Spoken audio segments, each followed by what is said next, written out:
इन लेक्चर में असीं साइंटिफिक डिवीजन के बारे में सिखंदासीं। Class first year exercise 3.1 divide करण, अलजेब्रा डिवाइड करण तव्हां 10th क्लास में भी सीखी आया हूंदा। अलजेब्रा जे डिवाइड करण में ऐं हिन साइंटिफिक डिवीजन में कहिड़ो फ़र्क़ु आहे?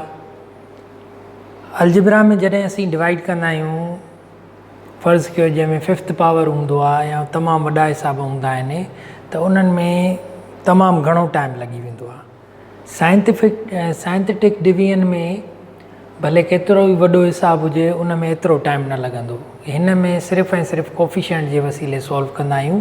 ऐं ही साइंटिफिक वर्ड्स मां ई सम्झी वञो त घणे खां घणे भले डिवीजन जो वॾे खां वॾो प्रॉब्लम हुजे, हिन में आसानी सां सॉल्व थी वेंदो आहे अगरि डिवाइज़र जेको आहे उहो लीनियर हुजे त। Let's solve this now. Problem पहिरियों, first problem, apply scientific division method to divide. Solution. Scientific division में डिवाइड करण लाइ असीं पहिरियां त हिन खे डिवाइज़र खे 0 जे बराबरि कंदा आहियूं। जीअं असांखे ख़बर पए त x जो वैल्यू छा आहे। हितां अगरि हिन खे x माइनस 1 खे असीं 0 जे बराबरि कंदासीं त x जो वैल्यू असांखे हिते ख़बर पइजी वेंदो त x जो वैल्यू 1 आहे। x जो वैल्यू यानी डिवाइज़र जेको वंडींदड़ आहे उहो डिवाइज़र जो वैल्यू 1 आहे। हिन खे डिवाइज़र चइबो। डिवाइज़र जो वैल्यू 1 आहे, फैक्टर जो वैल्यू 1 आहे। त हाणे कोफिशिएंट जेके आहिनि हीअ लिखिबा। एक्स क्यूब जो कोफिशिएंट 1 आहे, एक्स स्क्वायर जो कोफिशिएंट -1 आहे, एक्स जो कोफिशिएंट 1 आहे ऐं कांस्टेंट -1 आहे। हिते पाईंदासीं लाइन में पहिरियों जेको 1 आहे इहो साॻियो ई हेठि लाहींदासीं। हाणे 1 खे 1 सां मल्टीप्लाई करे हिते लिखंदासीं। 1 खे 1 सां मल्टीप्लाई कयूं त 1 ईंदो। ॿिन्ही खे हाणे ऐड कंदासीं त थी वेंदो 0।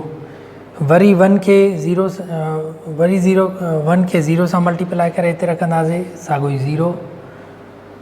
ॿई ऐड कयूं त थींदो 1। वरी 1 खे हिन सां मल्टीप्लाई कंदासीं, 1 खे 1 सां त 1 थींदो। हाणे हीअ आख़िर में थी वेंदो रिमाइंडर यानी पाशी। 1 खे 1 सां ऐड कयूं त थींदो 0। हीअ थी वई रिमाइंडर।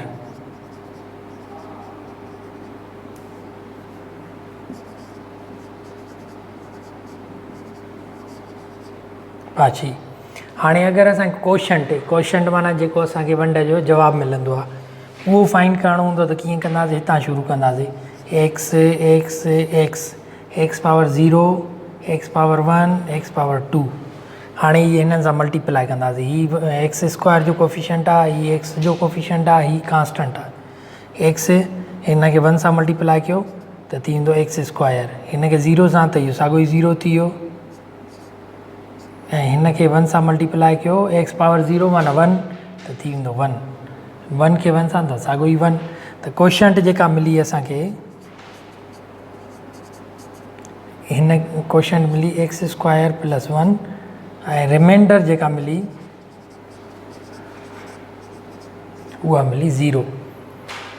जॾहिं असां x cube minus x square plus x minus 1 खे एक्स माइनस 1 सां डिवाइड कंदासीं त असांखे कोशंट यानी आंसर ही मिलंदो ऐं रिमाइंडर 0 मिलंदी। भले तव्हां जंहिं तरीक़े सां सिखी आया आहियो उन सां सॉल्व कंदव त बि इहो साॻियो ई आंसर अची वेंदो। साइंटिफिक सां फ़ाइदो आहे त टाइम बि बचंदो ऐं उनखां अलावा हीअ आसान बि आहे, हुनखां अञा वधीक आसान आहे। सॉल्यूशन। फैक्टर जेको मिलियल आहे जंहिंसां डिवाइड करिणो आहे उहो डिवाइज़र एक्स प्लस 1 आहे बराबरि 0 जो वठो त एक्स जो वैल्यू थी वेंदो +1 आहे त राइट साइड ते -1 थी वेंदो। हाणे असीं कोफिशिएंट लिखंदासीं। डिवाइज़र ही थी वियो -1। कोफिशिएंट लिखूं, एक्स फोर थियो 1 आहे, एक्स क्यूब जो -1 आहे ऐं एक्स स्क्वायर जो 1, एक्स -1 कोफिशिएंट ऐं कांस्टेंट +1 आहे। लाइन पायूं। ही 1 साॻियो ई हेठि लहंदो। 1 हिन -1 खे 1 सां मल्टीप्लाई कंदासीं, उहो हिते लिखंदासीं, थींदो -1। 1 इंटू -1 ॿिन्ही खे ऐड कयूं त आंसर थींदो -2। -1 खे वरी 2 सां मल्टीप्लाई कयूं वो हिते लिखंदासीं +2 थी वेंदो माइनस इंटू माइनस +2 2 ऐं 1 3 3 खे हिन 1 सां -1 सां 3 खे मल्टीप्लाई कयूं वो हिते लिखंदासीं -3 -3 ऐं 1 -4 -1 into 4 plus minus into minus +4 थींदो हिते लिखंदासीं। ही थी वई रिमाइंडर 5 जेका आहे उहा रिमाइंडर आहे। हाणे क्वेश्चन मालूम कयूं। क्वेश्चन मालूम करण लाइ x power 0 x power 1 x power 2 x power 3 x cube okay. हाणे ही मल्टीप्लाई कयूं 1 सां त x क्यूब 2 सां कयूं -2x² ही कोफिशिएंट था -2x² प्लस 3x -4 कोफिशिएंट 0 हूंदो आहे माना उहो 1 जे बराबर आहे -4 सां मल्टीप्लाई कयूं माना साॻियो ई 1 थींदो। कोफिशिएंट 0 माना कांस्टेंट। ही थी वई क्वेश्चंट ही थी वई क्वेश्चंट क्वेश्चंट माना वंडोपत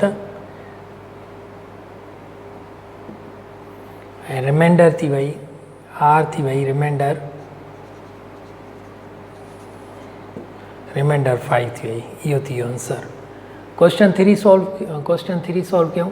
क्वेश्चन 3 में डिवाइज़र मिलियल आहे x + 1 0 जे बराबर इम्प्लाइज z हिते प्लस आहे त मोड माइनस थी वेंदो -1 राइट ॾे 1 -1 हाणे ही सभु कोफिशिएंट लिखूं। हिते x5 x4 कान्हे x क्यूब आहे वरी त x4 कान्हे उन जी जॻह ते असीं 0 कोफिशिएंट हिते लिखंदासीं। x² वरी x कान्हे x जी जॻह ते बि 0 लिखंदासीं कोफिशिएंट हिते। x5 कोफिशिएंट 1 आहे x4 कान्हे उन जो कोफिशिएंट 0 आहे x क्यूब जो कोफिशिएंट 1 आहे x² जो कोफिशिएंट -2 आहे x कान्हे का उन जो कोफिशिएंट 0 लिखंदासीं आख़िर में -3 लाइन लिखंदासीं हिते लाइन पाईंदासीं 1 साॻियो ई हेठि लही ईंदो -1 खे 1 सां मल्टीप्लाई कंदासीं उहो हिते लिखंदासीं -1 इंटू 1 -1 थियो 2 एड कयूं 0 0 ऐं -1 त -1 मिलंदो वरी -1 खे हिन -1 सां मल्टीप्लाई कयूं त थींदो माइनस इंटू माइनस +1 1 ऐं 1 2 -1 खे 2 सां मल्टीप्लाई कयूं त -2 थी वेंदो -2 ऐं -2 -4 -4 खे 1 सां मल्टीप्लाई कयूं त थी वेंदो +4 माइनस इंटू माइनस +4 0 ऐं 4 एड कयूं त थींदो 4 वरी -1 खे 4 सां मल्टीप्लाई कयूं त -4 थींदो एड कयूं त -7 ही थी वई रिमाइंडर। हाणे क्वेश्चन मालूम कयूं 0 power 1 power 2 power 3 power 4 power त क्वेश्चन जेका थींदी x4 -x³ + 2x² -4x + 4 -7 reminder थी वई।